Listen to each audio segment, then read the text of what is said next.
बिस्मिल्लाहिर्रहमानिर्रहीम। अस्सलाम वालेकुम। बादशाह शाहजहान और गडरिया।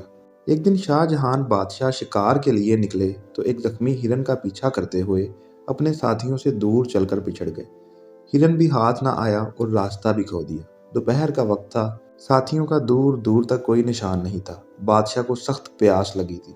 इतने में इनकी नज़र बुढ़ के एक दरख्त पर पड़ी, जिसकी ठंडी छांव के नीचे एक गडरिया अपनी भेड़ बकरियों के साथ बैठा था। बादशाह ने, जो इस वक्त शिकार के कपड़ों में थे, गडरिया से पानी मांगा तो उसने बताया कि साथ लाया हुआ पानी खत्म हो गया है। उसने फौरन एक बकरी के दूध से बर्तन धोकर दूसरी बकरी का दूध बादशाह को पीने के लिए दिया। शाहजहान को गडरिये की ये बात बहुत पसंद आई और उसने इससे कागज मांगा। जंगल में भला गडरिये के पास कागज कहाँ? बादशाह ने बुढ़ का एक पत्ता तोड़कर इस पर खंजर की नोक से कुछ लिखा और इस गडरिये को देते हुए बोला, ये लो अपना इनाम, हमने तुम्हें 2 गांव जागीर में दिए हैं। जुम्मा को ये पता लेकर जामिया मस्जिद दिल्ली आकर हमसे मिल लेना। गडरिया खुश होकर घर लौट चला। अपनी कंबल जमीन पर डालकर वो पत्ता इस पर रख दिया और बकरियां बंद करने लगा। एक बकरी जो उधर से आई तो उसने पत्ता मुंह में उठा लिया और गडरिये के पहुंचने से पहले चट कर गई। इसका इसे बड़ा दुख हुआ और वो ये कहता हुआ जंगल में चला गया कि बकरी 2 गांव खा गई।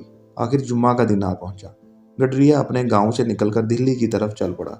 चलते चलते दोपहर हो गई। बकरी 2 गांव खा गई की रट लगाते हुए वो जामिया मस्जिद में दाखिल हुआ तो उसने देखा कि तमाम नमाजी हाथ उठाए दुआ मांग रहे हैं। इसने बादशाह को भी दुआ मांगते देखा तो एकदम चीख पड़ा कि दाता छप्पड़ फाड़ कर देगा तो लूंगा, और यही कहते हुए वापस भाग निकला। बादशाह ने नमाज के बाद इसे बहुत तलाश किया लेकिन वो ना मिला।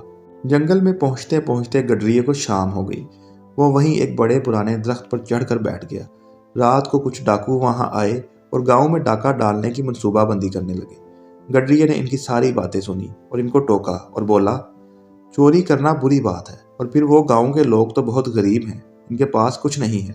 अगर तुम लोगों को वाकई पैसा ही चाहिए तो इस दरख्त के नीचे खोदो। मैंने अपने बड़ों से सुना है कि यहाँ एक बहुत बड़ा पुराना खजाना दफन है।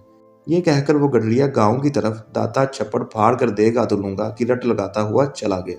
डाकुओं ने बड़ी बहस के बाद खुदाई शुरू की और वहां से सचमुच 2 बड़े बर्तन निकल आए। डाकू बड़े खुश हुए, मगर जैसे इन लोगों ने बर्तन खोले तो इसमें सांप और बिच्छू भरे हुए थे। डाकुओं को यह देखकर बड़ा गुस्सा आया और वो बर्तन लेकर गांव की तरफ चल पड़े। एक झोंपड़ी से गडरिये की आवाज आ रही थी। इन्होंने वो दोनों बर्तन इस गडरिये के आंगन में उल्ट दिए ताकि सांप और बिच्छू इसे डस लें, लेकिन इन बर्तनों से अशरफियां गिरने लगी और इसके शोर से गांव के लोग जाग गए। डाकुओं ने गांव वालों को जागते देखकर वहां से भागना गनीमत जाना। गडरिया भी अपनी झोंपड़ी से बाहर आया और अपने आंगन में अशरफियां देखकर जोर से नारा लगाया, दाता तू सच्चा है, तूने मुझे छप्पड़ फाड़ कर दिया। अगली सुबह बादशाह के मुलाजिम भी गांव पहुंच गए और उसे दरबार में ले गए।